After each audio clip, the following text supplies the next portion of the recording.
And welcome to it. It's a travel day, but a little one with a little difference. Instead of us going off somewhere, we've got somebody who came to South Africa and decided to stay because, of course, as we know, it's an awesome country. Well, when the electricity is working, of course.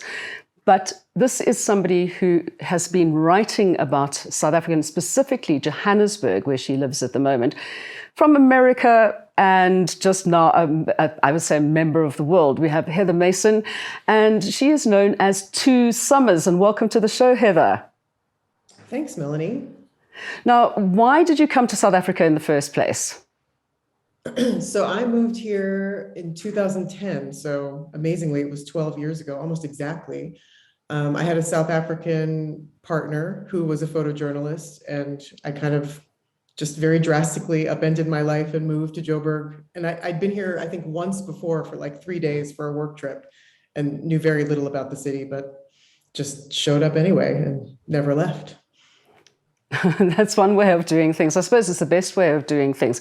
So what made you decide to actually stay? Yeah, I mean, it's a long, dramatic story. My partner at the time, he actually passed away about a year and a half after I came here. But by then, it was very traumatic. But I had started writing this blog, which, as you mentioned, is called Two Summers. And yeah, I just sort of hit on a niche. I was just writing about my life here and kind of going around with my boyfriend on his photography assignments and writing about what I saw and what I did. And there weren't many people writing about Joburg from sort of a visitor's perspective or a tourism perspective. And actually there still aren't, even, all these years later.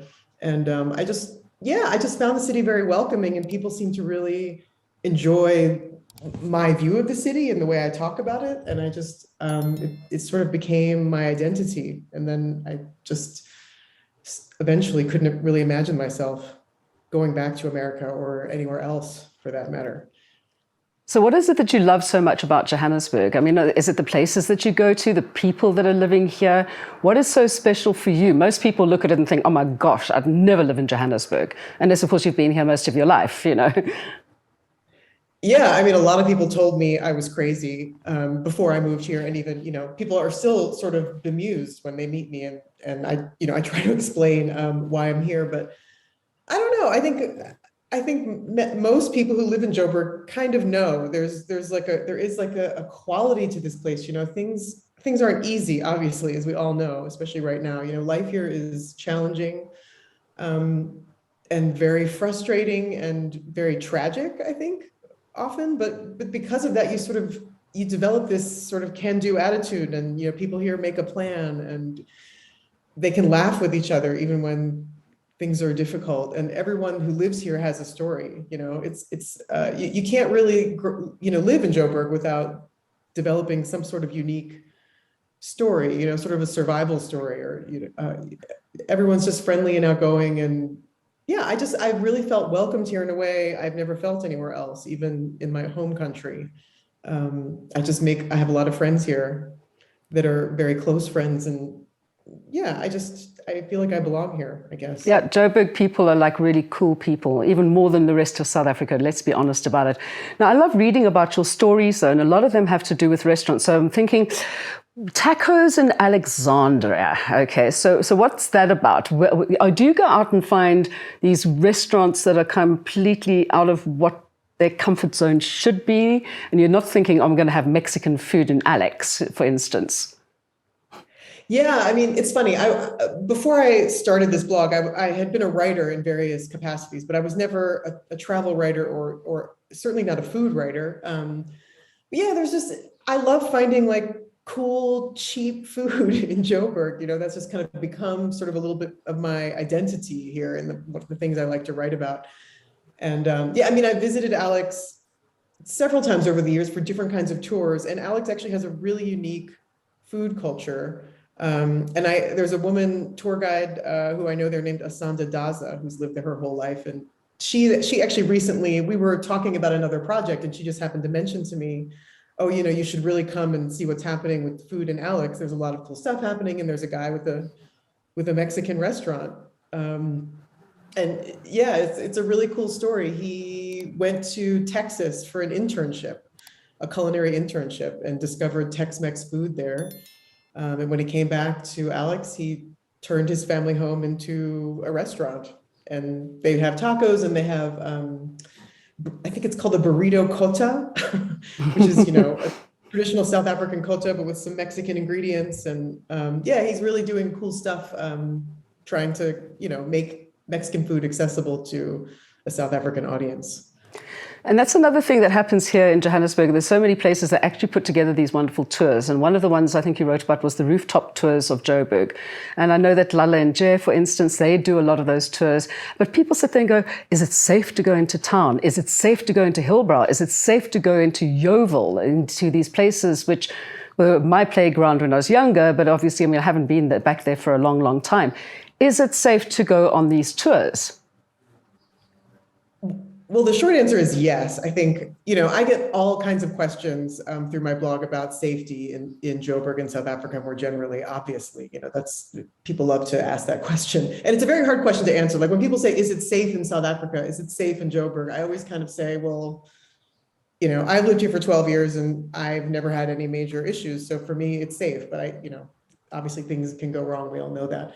But I can say that when you do these, there's so many great tour companies, tour guides in Joburg, and tours in general are very, very safe. I mean, the people that run Lala and Jay, for example, which you mentioned, they are based in Ponte Tower. They've been doing walking tours in Hillbrow and Yeovil for probably 10 years. And Ponte is an extremely safe building to visit. It's got secure parking. It's a fully occupied, it's not a hijacked building. I think a lot of people have, maybe it was at some point, but it certainly hasn't been for as long as I've lived in South Africa. And it's an amazing place to visit. It's one of the most amazing places I've ever been anywhere in the world. Looking out at Joburg from the top of Ponte Tower it's just not even explainable how cool it is. And yeah, I personally find I go all over the city. I take a big camera with me. I just am careful and I'm aware of my surroundings. And when I'm with a tour guide, I trust that guide, and that strategy has always worked out well for me. Now, another one of the icons that sits right in the middle of Johannesburg, of course, is the Rand Club. And I believe you're a member of the Rand Club now. What is going on with that building? I know that at some stage, some of it was falling apart and the floors were being redone. I shot a commercial there, which was great to do. And it was lovely to go back there again, back to see it in its heyday. So tell me a bit more about the Rand Club. Yeah, so the Rand Club, there was a big fire there, I believe in 2005 or 2006. I can't remember. But yeah, it's brilliantly restored. I mean, the Rand Club, I think for the last several years has been in the process of going through a major rejuvenation. The top floors, which were destroyed in the fire, have been converted into office space. And also David Tlale, the really well-known South African fashion designer, has his entire workshop now on the top floor of the Rand Club. And he's also a member of the Rand Club.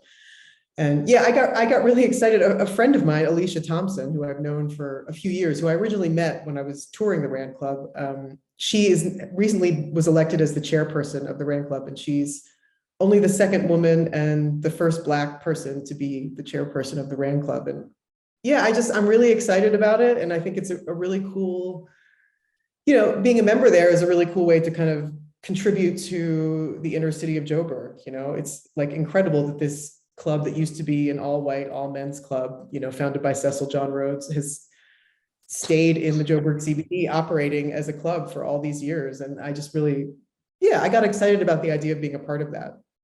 That's awesome. So what is your actual favorite part of Joburg? Where's the one place that you go back to all the time? Oh gosh. I mean, there's so many, but right now, I guess I could say I'm really in love with Fordsburg. I recently moved, I lived in Melville for almost all of my time in Joburg, and I recently just moved, 5 minutes away from Melville to Brixton, which I thought would be not a big move, but actually it's a big change. Brixton is, just that much closer to downtown Joburg, and we're right next to Mayfair and Fordsburg, which is the, traditionally Muslim / Indian / Somali / Pakistani section of Joburg. And there's so many like really cool, amazing restaurants there. There's a bunch of artists have started a really cool studio there called Lillian Street Studios. And yeah, I just love that's one of my favorite places to go for cheap food. You know, you can get great shawarmas, you can get great curries. There's this cool bar called Archie's, which a lot of people don't know about.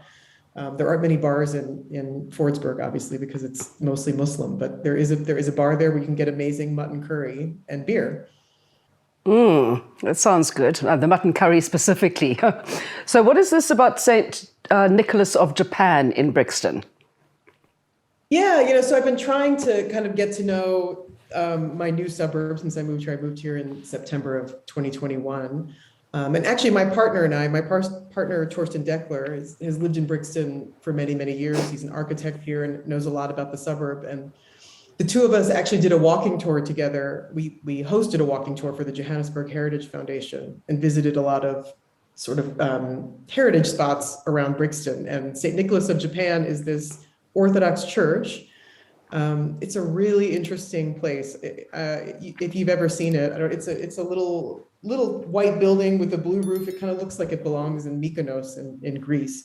But it's an ethnically diverse Orthodox church. So people come there who are Greek Orthodox, Russian Orthodox, Serbian Orthodox, and then also just lots of South Africans of all different races and ages who are interested in the Orthodox religion. And it's got these beautiful frescoes painted on all the walls, like all Orthodox churches do. And yeah, I recently went there and just visited the service and took a bunch of photos and blogged about it. It was really cool.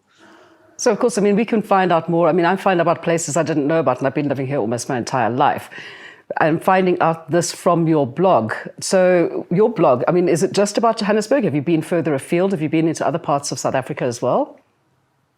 Oh, yeah. So, I'm a big traveler. And ever since I moved to South Africa, I've done a lot of traveling around Southern Africa. And yeah, I mean, I pretty much blog about wherever I go. So, I mean, obviously, since the pandemic, I haven't done a lot of far afield traveling, but I mean, I've blogged about Turkey and Dubai and Mauritius and Kenya, pretty much, anywhere that I go.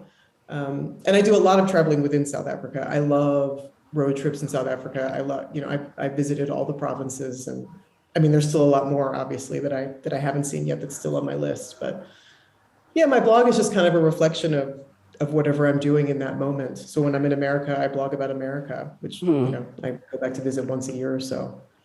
So, what would you say to people who are coming out here to South Africa? What is the one thing, if they're coming to Johannesburg, that they absolutely should do without fail? Wow, that's also a really tough question. I mean, it's considered a little bit of a tourism cliche, but I think something that's really, really important to do when you come to Joburg is to visit Soweto. There's just so much, Soweto is huge. I think a lot of people don't know. I mean, it's 15 to 20 minutes drive from where I live, but Soweto is enormous. It has, some people say, up to 3 million people, bigger than Johannesburg city itself. And, the history of Soweto tells the history of South Africa. It's where so much of the struggle happened. It's still where there's just so much innovative art and music and so much more beyond just Vilakazi Street, which is obviously the main tourist attraction in Soweto. But yeah, there are a lot of great guides. Lebo's Soweto Backpackers it was the first Black-owned backpackers in South Africa, and it's still just a huge community gathering place in Soweto where you can learn about food and culture. That's one of my recommendations. You can do a cycling tour from there. Yeah, so I guess if I had to name one thing, it would be that. But there's also, I mean, the Joburg CBD is amazing. Just walking around Gandhi Square, the old Anglo-American building. There's a lot of public art in town. Braamfontein, obviously, is like the vibrant student neighborhood. I could go on and on. Yeah, there's a lot to see here. But it's quite interesting that so many people who actually live in Johannesburg are completely unaware of a lot of the stuff that you can do. And for me, I mean, taking my kids on like the open top red bus tour, which you can do in different parts. You can do just the northern suburbs, or you can go into town. You can go to and stop off at places like Constitution Court and Constitution Hill, and then go into Soweto as well. So, I mean, for me, I'm always going to say that's the thing to do. But I don't put it down in words as well as you do. So it's always nice that people get a perfect recommendation from somebody who's been doing it. Yeah, and you're absolutely right. The red bus is fantastic. I'm so impressed that the red bus has survived. I mean, tourism has just been hit so hard all around South Africa and the world, obviously, but especially in Joburg. And I also love the red bus because it goes right through the center of town, and you can see the city from sitting on top of this bus, and sort of not feel that same nervousness that you might feel if you're trying to walk. Walking through downtown Joburg is very daunting for someone who's a tourist here and doesn't know anything about the city, or even someone who's not. So yeah, I also highly recommend that. And Constitution Hill is also a great place to learn about the history of the country. Okay, so if people want to find out more about your view of Johannesburg and the rest of South Africa, where would they find your blog? Yeah, it's www.twosummers.net. And that's the number two. Yeah. Yeah. And also Instagram, Facebook, Twitter, all the same, all at Two Summers. I think that we should be promoting Johannesburg as a tourism destination from here on in. And I think you're doing a very good job at making people actually get excited about doing that. So thank you very much for that. Thanks, Melanie. I appreciate that. And I'll catch up with some more of your writings as soon as they come up again. And of course, don't forget, go and have a look at Two Summers. It will change your mind about Johannesburg and probably about the rest of South Africa as well. Stop you being so jaded. Go for a holiday in your own country. We'll catch you again next week.